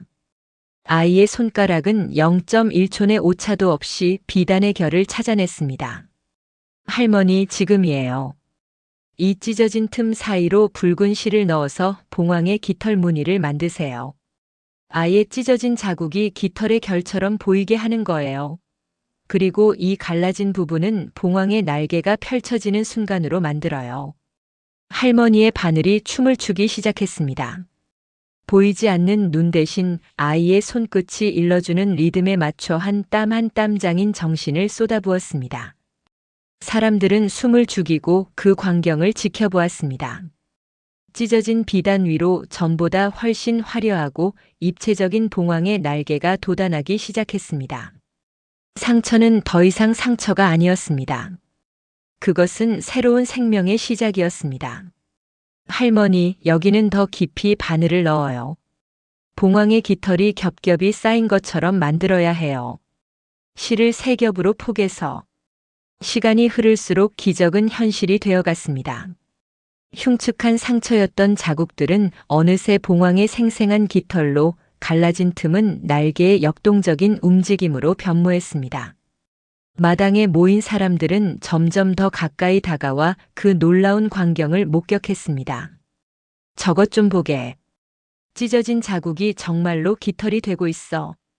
세상에, 저렇게 망가진 비단을 저렇게 살려내다니. 사람들의 웅성거림이 커지자 김침선비의 얼굴은 점점 더 창백해졌습니다. 그녀는 소매 속의 가위를 움켜쥐었습니다. 손에서 식은 땀이 흘러내렸습니다. 안 돼, 안 돼. 저것이 완성되면 나는 끝이야. 모든 게 탈로 날 거야. 할머니의 바늘은 쉼없이 움직였습니다. 꽃님이가 일러주는 대로 붉은 실로 깃털의 결을 만들고 금실로 봉황의 눈을 수놓고 은실로 구름의 윤곽을 그려냈습니다. 찢어진 가장 큰 구멍은 봉황이 입을 벌려 울음을 토해내는 모습으로 재탄생했습니다. 할머니, 이제 마지막이에요. 이 제일 크게 찢어진 부분, 여기에 오색실을 모두 사용해서 봉황의 꼬리깃을 만들어요. 찢어진 방향을 따라 실을 흘려보내면 꼬리깃이 바람에 휘날리는 것처럼 보일 거예요. 할머니의 손이 마지막 힘을 다해 바늘을 움직였습니다. 70평생 바느질을 해온 손이었지만 이렇게 온 힘을 다해 바늘을 든 적은 없었습니다. 이것은 단순한 바느질이 아니었습니다. 그것은 생명을 살리는 일이었고 자신과 꽃님이의 목숨을 구하는 일이었으며 무엇보다 진실을 밝히는 일이었습니다. 사각, 사각, 사각. 고요한 마당에 바늘 소리만이 울려 퍼졌습니다. 그 소리는 마치 봉황의 울음소리처럼 들렸습니다. 사람들은 숨소리조차 내지 않고 지켜보았습니다. 마침내 할머니가 마지막 매듭을 짓고 바늘을 놓았습니다. 그 순간 아침 햇살이 구름 사이로 쏟아져 내려와 황금 비단을 비췄습니다. 그리고 사람들은 일제히 탄성을 터뜨렸습니다. 오! 황금 비단 위의 봉황은 정말로 살아 움직이는 듯 했습니다. 날개를 활짝 펼치고 하늘로 날아오르는 그 모습은 찢어지기 전보다 훨씬 더 역동적이고 생명력이 넘쳤습니다. 찢어졌던 상처의 흔적은 오히려 봉황을 더욱 입체적으로 만들어 주었고 깃털 하나하나가 바람에 흩날리는 듯한 착각을 불러일으켰습니다. 이럴 수가. 이것은 단순한 수선이 아니다. 이것은 재창조다. 박현감이 자리에서 일어나 비단에 다가갔습니다. 그는 조심스럽게 비단을 들어 햇빛에 비춰보았습니다. 그러자 더욱 놀라운 광경이 펼쳐졌습니다. 빛의 각도에 따라 봉황의 깃털이 다른 색으로 빛났고 마치 정말로 날개짓을 하는 것처럼 보였습니다. 대단하오. 정말 대단해. 나는 평생 이런 자수를 본 적이 없어. 마당에 모인 사람들도 박수를 치기 시작했습니다. 장터 사람들은 환호성을 질렀고 관아의 관리들도 감탄을 금치 못했습니다. 하지만 그때 꽃님이가 갑자기 김침선비를 향해 고개를 돌렸습니다. 아이의 눈빛은 날카로웠습니다. 침선비 아줌마 왜 그렇게 손을 떨고 계세요? 김침선비가 깜짝 놀라 뒤로 물러섰습니다. 뭐라고? 내가 언제 손을 떨었다고? 아줌마 소매에 숨겨진 그 작은 가위. 그 가위에 묻은 황금 실밥은 어떻게 설명하실 건가요? 순간 마당이 조용해졌습니다. 모든 이의 시선이 김침선비의 소매로 향했습니다.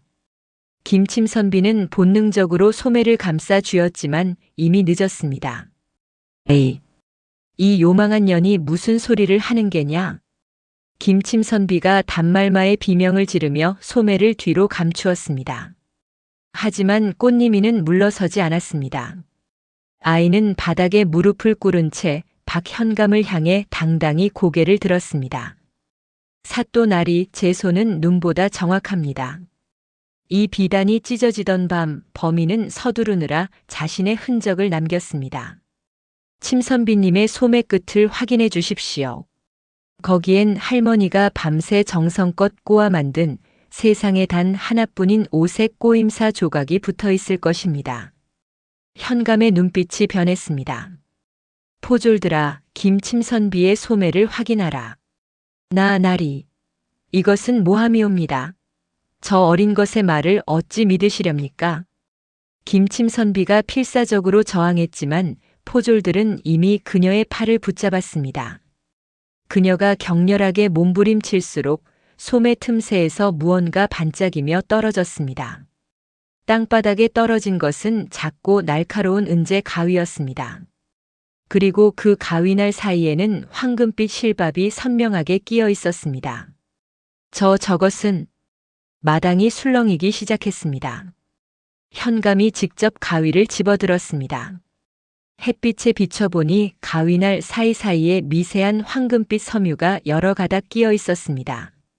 나리, 그 가위의 냄새를 맡아보십시오. 꽃님이가 말했습니다. 현감이 코를 가까이 대자 은은한 향유 냄새가 풍겼습니다. 이 비단을 다스릴 때 썼던 특수한 향유 냄새가 가위날에 고스란히 배어 있습니다. 그리고 꽃님이는 찢어진 비단을 가리켰습니다. 이 찢어진 단면을 자세히 보십시오. 김침선비님이 평소 습관처럼 사용하는 엇갈림 가위질의 흔적이 역력합니다. 할머니의 부드러운 가위질과는 결 자체가 다릅니다. 꽃님이가 찢어진 옷감을 손가락으로 훑으며 가위질의 결을 설명했습니다. 할머니는 눈이 보이지 않으시기 때문에 항상 천의 결을 따라 조심조심 가위를 움직이십니다. 그래서 할머니의 가위질은 매우 부드럽고 결을 거스르지 않습니다. 하지만 이 찢어진 자국은 결을 완전히 무시하고 힘으로 짓눌러 꺾어버렸습니다. 꽃님이는 비단의 찢어진 부분을 하나하나 짚어가며 설명했습니다. 여기를 보십시오. 가위질이 3번에 걸쳐 이루어졌습니다. 한 번 자르고 멈추고 다시 자르고 멈추고 또 자르고 멈췄습니다. 마치 누가 올까봐 두려워하며 서둘러 자른 흔적입니다. 그리고 이 각도. 꽃님이는 자신의 손으로 가위질의 방향을 재현해 보였습니다. 오른 손잡이가 왼쪽에서 오른쪽으로 위에서 아래로 내리찍듯 자른 것입니다. 할머니는 늘 오른쪽에서 왼쪽으로 부드럽게 스치듯 가위질을 하십니다. 완전히 반대입니다. 현감은 꽃님이의 설명을 들으며 비단을 자세히 살펴보았습니다. 과연 아이의 말대로였습니다. 가위질의 각도와 힘의 방향이 뚜렷하게 구분되었습니다. 그리고 날이 이것이 가장 결정적인 증거입니다. 꽃님이는 비단의 찢어진 틈새를 가리켰습니다. 이 틈새에 배어있는 냄새를 맡아보십시오. 김침 선비님이 늘 사용하시는 그 진한 분 냄새가 납니다. 할머니는 평생 그런 화장품을 사용하신 적이 없습니다. 할머니 손에서는 늘 담백한 비누 냄새와 따뜻한 향유 냄새만 납니다. 현감이 비단의 코를 가까이 대었습니다. 과연 희미하지만 분명한 분 냄새가 풍겼습니다. 그것은 김침 선비가 늘 사용하는 향이었습니다. 그리고 날이 저 가위를 자세히 보십시오. 가위 손잡이 안쪽에 붉은 실이 감겨 있습니다. 저것은 김침 선비님이 자신의 도구를 구분하기 위해 늘 감아두시는 표식입니다. 관아의 다른 분들에게 물어보시면 다들 아실 겁니다. 현장엔 정적이 감돌았습니다. 김침 선비는 바들바들 떨며 바닥에 주저앉았습니다. 그녀의 얼굴은 새하얗게 질려 있었습니다. 네. 내가 한 것이 아니다. 저 눈먼 년이 제 죄를 내게 덮어 씌우려고. 그 가위는 누가 내 소매에 넣어둔 것이다. 하지만 그녀의 변명은 공허했습니다. 현감은 이미 결론을 내린 듯 했습니다. 침선비의 가위날 끝에 묻은 황금빛 실밥, 특유의 가위질 흔적, 분냄새, 그리고 가위 손잡이의 붉은 실 표시까지. 이 모든 증거가 한 사람을 가리키고 있었습니다. 김침선비. 현감의 목소리가 마당을 가득 채웠습니다. 내 인연. 감히 사신에게 갈 진상품을 훼손하고 누명을 씌우려 하다니. 내 죄는 만번 죽어 마땅하다. 나리. 제발 한 번만 용서해 주십시오. 제가 정신이 나가서. 김침선비가 땅바닥에 엎드려 빌었습니다. 하지만 현감은 냉정했습니다. 내가 정신이 나갔다면 어찌 그리 교묘하게 범행을 저질렀느냐. 밤중에 몰래 침입하고 증거를 남기지 않으려 했으며 무고한 사람에게 죄를 뒤집어 씌우려 했다. 이것이 정신 나간 자의 행동이냐? 현감은 포졸들에게 명했습니다. 당장 저자를 하옥하라. 그리고 엄하게 신문하여 자백을 받아내라. 포졸들이 김침선비를 끌어냈습니다. 그녀는 비명을 지르며 발버둥 쳤습니다. 안 돼. 안 된다고. 내가 관아의 침선비인데. 어떻게 이럴 수가. 그녀의 목소리는 점점 멀어져 갔습니다. 마당에는 다시 정적이 흘렀습니다. 박현감은 깊은 한숨을 내쉬며 조 할머니와 꽃님이에게 다가왔습니다. 그는 무릎을 꿇고 두 사람에게 고개를 숙였습니다. 조 할머니, 그리고 어린아이여. 이 늙은이가 사리를 밝히지 못하고 두 분께 억울한 누명을 씌웠소. 엎드려 용서를 빕니다. 할머니는 보이지 않는 눈을 들어 현감을 향했습니다. 나리께서 진실을 밝혀주셨으니 이것으로 충분하옵니다. 현감은 고개를 들고 찢어진 비단을 다시 바라보았습니다. 그리고 근심 섞인 표정으로 물었습니다. 하지만 증거는 찾았다만 이 옷을 사신에게 바칠 수 있겠소? 아무리 아름답게 기워도 찢어진 흔적이 남아있는데. 꽃님이가 조용히 말했습니다. 나리, 이 옷은 이제 찢어진 옷이 아닙니다. 이것은 상처를 이겨낸 옷입니다. 봉황도 그렇지 않습니까? 불 속에서 죽었다가 다시 태어나는 새. 이 비단의 봉황도 찢어진 상처를 딛고 더 아름답게 부활한 것입니다. 현감은 꽃님이의 말을 듣고 고개를 끄덕였습니다. 그대의 말이 옳소. 이것은 단순한 옷이 아니라 역경을 이겨낸 증표로군. 그때 예정보다 일찍 도착한 명나라 사신 일행이 관아 마당으로 들어섰습니다. 현감은 사색이 되어 황급히 엎드렸지만 꽃님이는 침착하게 마지막 한 땀을 마무리한 옷을 높이 들어 올렸습니다. 태양빛을 받은 황금 비단이 눈부시게 산란했습니다. 봉황의 무늬가 햇빛 아래에서 꿈틀거리는 듯한 기묘한 광경에 사신은 걸음을 멈췄습니다. 오호! 이것은 대체 어떤 자수법인가? 사신이 천천히 다가왔습니다. 그는 비단을 자세히 살펴보았습니다. 가까이서 보니 더욱 놀라웠습니다. 봉황의 깃털 하나하나가 입체적으로 살아 움직이는 듯 했고 찢어진 자국은 오히려 날개의 역동성을 더해주고 있었습니다. 내가 명나라 천지에서 온갖 비단을 보았으나 이토록 생명력이 넘치고 입체적인 자수는 처음 보는구려. 사신은 감탄하며 옷감을 만져보았습니다. 찢어진 곳을 기운 자국은 마치 봉황의 근육과 깃털처럼 단단하고 정교하게 느껴졌습니다. 손으로 비단을 쓰다듬자 입체적인 자수가 살아 움직이는 듯한 촉감이 전해졌습니다. 보통의 옷은 평평하나 이 옷은 상처를 품어 꽃을 피워냈군. 실로 조선 최고의 침선이라 불릴 만하오. 이런 솜씨라면 우리 명나라 황실에 바쳐도 손색이 없겠소. 아니, 오히려 황실의 어떤 침선비도 이런 작품을 만들지 못할 것이오. 사신은 조할머니와 꽃님이를 가까이 불러 물었습니다. 이토록 아름다운 무늬를 어떻게 구상했는가? 그리고 이 기묘한 입체감은 어떻게 만들어낸 것이오? 꽃님이가 할머니 대신 답했습니다. 세상에 상처 없는 삶은 없듯이 옷감도 상처를 입어야 비로소 진정한 아름다움을 품을 수 있다고 배웠습니다. 저희 할머니는 눈이 보이지 않지만 마음의 눈으로 그 상처를 보듬어 봉황을 피워내셨습니다. 사신의 눈에 깊은 감동이 서렸습니다. 그는 고개를 끄덕이며 박현감을 향해 말했습니다. 박현감, 그대의 고을에 이런 명인이 있다니 놀랍소. 이 옷은 단순한 진상품이 아니라 예술품이요. 나는 이것을 황제 폐하께 직접 올리며 조선의 뛰어난 장인 정신을 아뢰겠소. 박현감은 그제야 가슴을 쓸어내리며 조할머니와 꽃님이를 향해 깊이 고개를 숙였습니다. 두 분께서 이 고을을 살리셨소. 마당 가득 꽃향기 같은 비단의 향기가 퍼져나갔고 사람들은 박수를 치며 두 모자의 승리를 축하했습니다.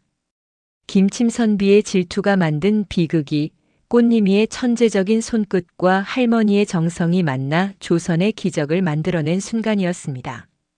장터 사람들은 환호했고 아이들은 뛰어다니며 노래를 불렀습니다. 그 소란 속에서 조할머니는 꽃님이의 손을 꼭 잡고 조용히 미소 지었습니다. 두 사람은 말없이 서로를 느꼈습니다. 죽음의 문턱에서 돌아온 이 순간이 얼마나 소중한지 두 사람 모두 알고 있었습니다. 명나라 사신이 떠난 후 고을은 온통 조할머니와 꽃님이의 이야기로 들썩였습니다. 장터에는 연일 사람들이 몰려들었고 그들의 작은 방 앞에는 바느질을 부탁하는 이들의 발길이 끊이지 않았습니다. 할머니, 제 혼례복을 지어주십시오. 우리 아들 돌복을 부탁드립니다. 제발 저희 어머님의 수의를 만들어 주십시오. 하지만 조할머니는 모든 청을 정중히 거절했습니다. 황금 비단 사건 이후 할머니는 깊은 피로에 시달렸습니다. 70평생을 살아온 몸이 나흘 밤낮의 극도의 긴장을 견디기엔 너무 지쳐 있었습니다. 며칠 뒤 관아의 정문이 다시 열리더니 이번엔 한양에서 내려온 화려한 가마와 전령들이 주막 앞 작은 방에 당도했습니다. 가마에는 금실로 수놓은 봉황 문양이 새겨져 있었고 전령들의 옷차림도 범상치 않았습니다. 임금님께서 조상궁의 복귀를 명하셨다.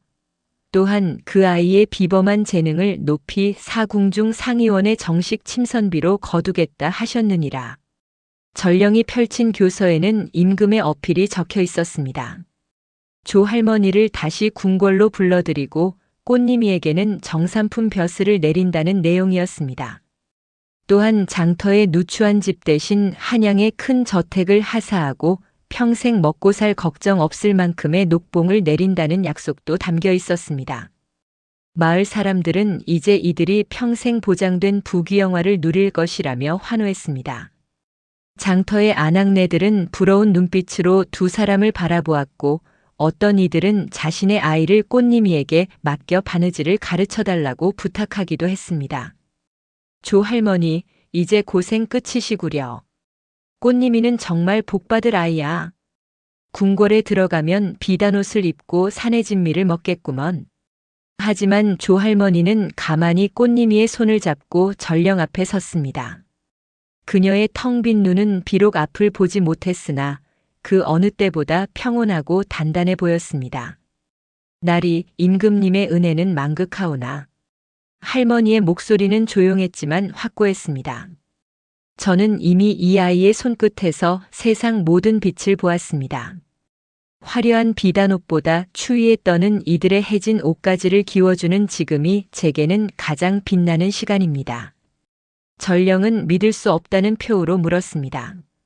하오나 조상궁, 궁궐로 돌아가시면 예전의 명예를 되찾으실 수 있고 이 아이도 최고의 스승들에게 배울 수 있습니다. 어찌 이 기회를? 할머니는 정중히 어명을 거절했습니다. 나리, 제가 궁궐에서 배운 것은 완벽한 바느질이었습니다. 하지만 이 아이가 제게 가르쳐 준 것은 마음을 담은 바느질이었습니다. 저는 이미 충분히 배웠고 이제는 그것을 나누며 살고 싶습니다. 꽃님이 역시 할머니의 치맛자락을 꼭 쥐며 고개를 끄덕였습니다. 전령날이 꽃님이도 궁궐에 가고 싶지 않아요. 화려한 궁궐의 보석보다 할머니와 함께 바느질하며 나누는 보리밥 한 그릇이 꽃님이에게는 더 소중해요. 그리고 꽃님이는 잠시 말을 멈추고 장터를 바라보았습니다. 여기 장터에는 꽃님이를 필요로 하는 사람들이 많아요. 궁궐에는 뛰어난 침선비들이 많지만 여기에는 할머니와 꽃님이밖에 없어요. 전령은 당황했지만 두 사람의 단호한 눈빛 앞에서 더 이상 설득할 수 없었습니다. 정녕 그러하시단 말이오? 다시는 이런 기회가 오지 않을 수도 있어. 알고 있습니다. 하지만 저희의 마음은 변치 않을 것입니다. 전령은 깊은 한숨을 내쉬며 물러갔습니다. 그는 떠나기 전에 마지막으로 말했습니다. 임금님께서는 두 분의 뜻이 그러하시다면 억지로 모시지 않으라 하셨습니다. 대신 이것을 하사하셨습니다. 전령이 내민 것은 비단 보따리였습니다. 그 안에는 고급 바느질 도구 한 세트와 각종 비단과 실이 들어 있었습니다. 그리고 작은 주머니 하나에는 금화가 가득 담겨 있었습니다. 임금님께서 두 분이 마음 놓고 바느질하며 살 수 있도록 하사하신 것입니다. 부디 받으시기 바랍니다. 할머니는 이번에는 거절하지 않았습니다. 그것은 자신들을 위한 것이 아니라 가난한 이들을 위해 쓸 수 있는 것이었으니까요. 전령들이 떠나고 난 뒤 조할머니는 평생 깊숙이 숨겨두었던 낡은 괴짝을 열었습니다. 그 안에는 꽃님이가 처음 배달되었던 날 아기를 감싸고 있던 그 보랏빛 포대기가 들어있었습니다. 꽃님아, 이제 이 자수의 비밀을 내게 일러줄 때가 된 것 같구나. 할머니가 포대기 구석의 꽃 문양을 손가락으로 가리켰습니다. 꽃님이가 그 부분을 가만히 만져보자 예전에는 느끼지 못했던 아주 미세한 이중 자수의 결이 느껴졌습니다. 이건 글자예요. 자수 안에 글자가 숨어 있어요. 그렇다 꽃님아. 이건 은밀한 매듭이라는 궁중의 비전 수법이다. 겉으로 보면 그저 꽃문이지만 손끝으로 읽으면 글자가 되는 자수법이지. 이 수를 놓은 사람은 바로 내 어머님이었을 게다. 꽃님이의 손이 떨렸습니다. 아이는 포대기의 자수를 천천히, 아주 천천히 더듬어 내려갔습니다. 그리고 그 안에 숨겨진 글자들을 하나하나 읽기 시작했습니다. 내 사랑하는 아이에게 미안하구나. 어미가 너를 지켜주지 못해서. 하지만 너는 꽃처럼 아름답게 피어날 것이다. 은혜로운 스승님께서 너를 잘 키워주실 것이다. 부디 행복하게 살아다오. 꽃님이의 눈에서 눈물이 흘러내렸습니다. 태어나서 한 번도 본 적 없는 어머니였지만 이 자수 속에 담긴 사랑이 얼마나 깊고 간절한 것인지 느낄 수 있었습니다. 할머니의 설명에 따르면 꽃님이의 어머니는 과거 할머니가 아끼던 제자이자 궁궐의 암투 속에서 희생된 불운한 침선비였습니다. 그녀는 높은 관리의 총애를 받았지만 그 관리의 정실 부인에게 미움을 받았습니다. 내 어머니 이름은 연화라고 했다. 정말 연꽃처럼 맑고 아름다운 아이였지. 하지만 궁궐의 권력 다툼 속에서 그 아이는 점점 위험해졌단다. 할머니의 목소리는 떨렸습니다. 그 아이가 너를 임신했을 때 나는 알았다. 이 아이와 뱃속의 아기 모두 위험에 처했다는 것을. 정실 부인은 연화를 제거하려 혈안이 되어 있었고 그 아이의 아비인 관리조차 자신의 지위를 지키기 위해 연화를 버렸지. 할머니는 깊은 한숨을 내쉬었습니다. 연화는 출산 직후 너를 이 포대기에 싸서 나에게 보냈다. 그리고 그날 밤 그 아이는 스스로 목숨을 끊었단다. 자신이 살아있으면 너까지 위험해질 것을 알았기 때문이지. 그 아이는 자신의 목숨과 맞바꿔 너를 지킨 거란다. 꽃님이는 포대기의 꽃무늬를 어루만지며 눈물을 흘렸습니다. 피 한 방울 섞이지 않았지만 실 한 올로 이어진 이 인연이 얼마나 깊고 간절한 것이었는지 비로소 깨달았습니다. 어머니. 처음으로 그 단어를 입 밖으로 내뱉었습니다. 한 번도 만난 적 없는 사람이었지만 이 자수 속에서 어머니의 온기를 느낄 수 있었습니다. 할머니는 꽃님이를 안아주며 속삭였습니다. 꽃님아, 내 어머니가 내게 준 건 천재적인 손재주만이 아니란다. 어떤 상처도 아름다운 무늬로 바꿀 수 있는 사랑을 남겨주신 게지. 내 어머니도 상처투성이었지만 그 상처를 너라는 꽃으로 피워낸 거란다. 그날 이후 꽃님이는 더욱 열심히 바느질을 배웠습니다. 어머니가 남긴 사랑을, 할머니가 가르쳐준 정성을 세상의 가난한 이들에게 나누어주고 싶었습니다. 세월이 흘러 꽃님이는 어느덧 15살이 되었습니다. 아리따운 처녀로 자란 꽃님이의 손끝은 여전히 신비로워 만지는 옷감마다 생명력을 불어넣었습니다. 하지만 그녀는 한양의 명문가에서 보낸 수많은 혼담과 청탁을 뒤로하고 여전히 장터 끝자락 낡은 방에서 할머니의 곁을 지켰습니다. 꽃님아, 너는 이제 시집을 가야 할 나이가 되었는데. 할머니, 꽃님이는 할머니 곁이 좋아요. 시집은 나중에 가도 되잖아요. 조 할머니는 이제 기력이 다해 바느질을 할 수 없었지만 꽃님이는 할머니의 거칠어진 손을 자신의 무릎 위에 올리고 매일같이 바느질을 했습니다. 할머니 들리세요? 바늘이 옷감을 통과할 때 나는 소리가 꼭 봄비 내리는 소리 같아요. 오늘은 장터 김씨 할아버지의 솜옷을 기웠는데 솜이 아주 포근하게 잘 들어갔어요. 꽃님이는 자신이 본 모든 세상을 할머니의 손바닥 위에 자수로 그려주었습니다. 할머니는 그 수의 결을 만지며 꽃님이와 함께 세상을 구경했습니다. 오늘은 장터에 제비가 왔어요. 할머니, 여기 이 자수를 만져보세요. 제비의 날개예요. 아, 정말 날개가 파닥이는 것 같구나. 꽃님이 덕분에 할미도 제비를 보는구나. 두 사람이 머무는 작은 방은 더 이상 가난하고 초라한 곳이 아니었습니다. 그곳은 세상에서 가장 따뜻하고 향기로운 옷이 지어지는 마음의 상의원이었습니다.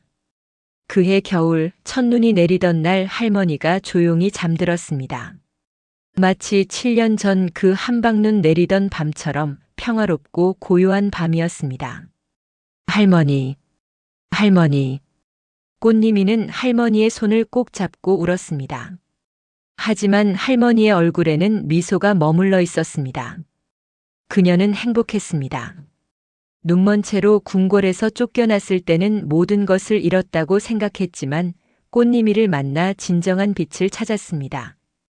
꽃님이는 할머니를 장터 뒷산 양지 바른 곳에 묻어드렸습니다. 무덤 앞에는 할머니가 좋아하던 연꽃을 수놓은 천을 걸어두었습니다. 어느덧 할머니가 세상을 떠나고 홀로 남은 꽃님이는 할머니가 남긴 낡은 바느질 함을 들고 세상을 돌며 가난한 이들의 옷을 기워주기 시작했습니다. 처음 찾아간 곳은 북쪽 산골 마을이었습니다. 그곳에는 추위에 떨며 해진 옷을 입은 아이들이 많았습니다. 아이들아, 이 누나가 너희 옷을 기워줄게. 꽃님이는 아이들의 해진 옷을 하나하나 기워주었습니다. 단순히 터진 곳을 메우는 것이 아니라 그 아이가 좋아할 만한 무늬를 넣어주었습니다. 토끼를 좋아하는 아이에게는 토끼 자수를, 새를 좋아하는 아이에게는 새 자수를 놓아주었습니다. 신기하게도 그녀가 기워준 옷을 입은 사람들은 마음의 병이 낫고 다시 일어설 용기를 얻었다고 합니다. 이 옷을 입으니 죽고 싶던 마음이 사라졌어요. 이 치마를 입으니 남편을 잃은 슬픔이 조금 가셔요. 이 적삼을 입으니 병든 몸이 한결 나아지는 것 같습니다. 사람들은 그녀를 꽃을 깁는 침선비라 불렀습니다.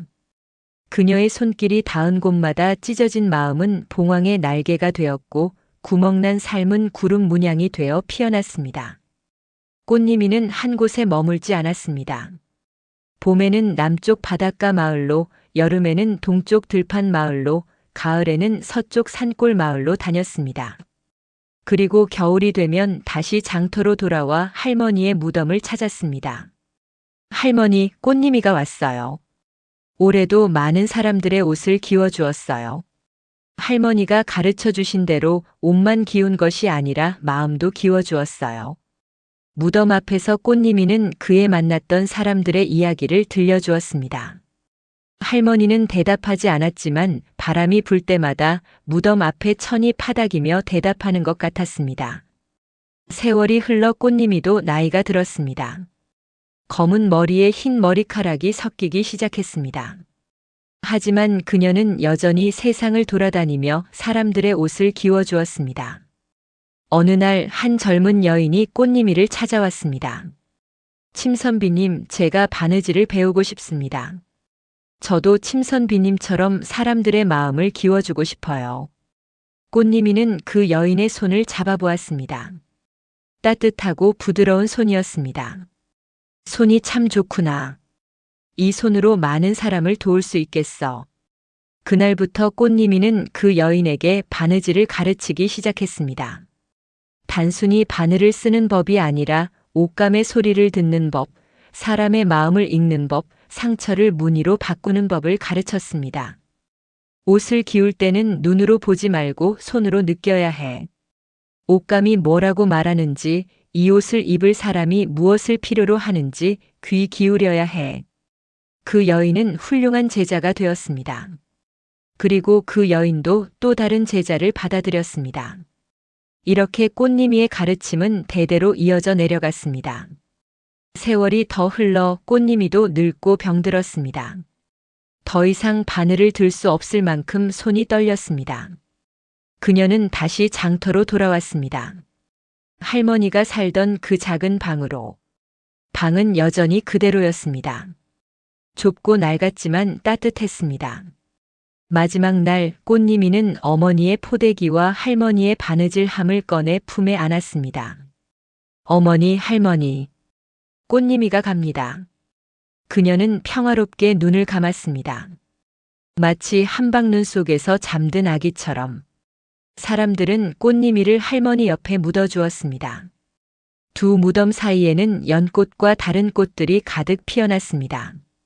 그 후로도 장터에서는 때때로 신기한 일이 일어났다고 합니다. 추운 겨울밤 해진 옷을 입은 아이들이 잠들면 아침에 일어났을 때 옷이 깨끗하게 기워져 있었다고 합니다. 그리고 사람들은 말했습니다. 꽃 침선비님이 밤에 오셔서 기워주신 거야. 아니야, 눈먼 할머니께서 오신 거래. 지금도 찬 바람이 불면 어딘가에서 사각사각 옷감을 만지는 소리와 함께 따뜻한 자수 꽃향기가 들려오는 듯합니다. 그것은 세상의 모든 상처를 어루만지는 따뜻한 바느질 소리입니다. 한방눈 속에 버려졌던 작은 아이 꽃님이. 그녀가 지킨 것은 화려한 비단옷이 아니라 사람과 사람 사이를 잇는 따뜻한 정이었습니다. 그 정은 실 한 올처럼 가늘지만 어떤 것보다 강했습니다. 장터 끝자락 두 개의 무덤 앞에는 사계절 내내 꽃이 피어납니다. 아무도 심지 않았는데도 연꽃과 페랭이꽃과 할미꽃이 차례로 피어났다집니다. 그리고 그 꽃들 사이로 보이지 않는 두 사람의 바느질 소리가 들려오는 듯합니다. 할머니, 오늘은 무슨 무늬를 놓을까요? 글쎄다, 꽃님아. 오늘은 나비 무늬가 좋겠구나. 네, 할머니. 그럼 꽃님이가 할머니 손을 잡고 안내해 드릴게요. 세상 어딘가에서 여전히 두 사람은 함께 바느질을 하고 있는지도 모릅니다. 상처를 꽃으로 피워내고 어둠을 빛으로 바꾸며 찢어진 마음을 아름다운 무늬로 만들면서 그것이 꽃님이가 남긴 영원히 시들지 않는 선물입니다. 상처는 사라지지 않았지만 그 상처는 결국 하나의 무늬가 되었습니다. 눈먼 침선비와 꽃님이의 이야기는 여기서 끝이지만 오늘도 누군가의 해진 옷자락 어딘가에는 보이지 않는 바느질 소리가 남아있을지도 모릅니다. 다음 이야기에서도 오래된 인연과 숨겨진 진실로 다시 찾아뵙겠습니다. 지금까지 월화 사랑방이었습니다. 감사합니다.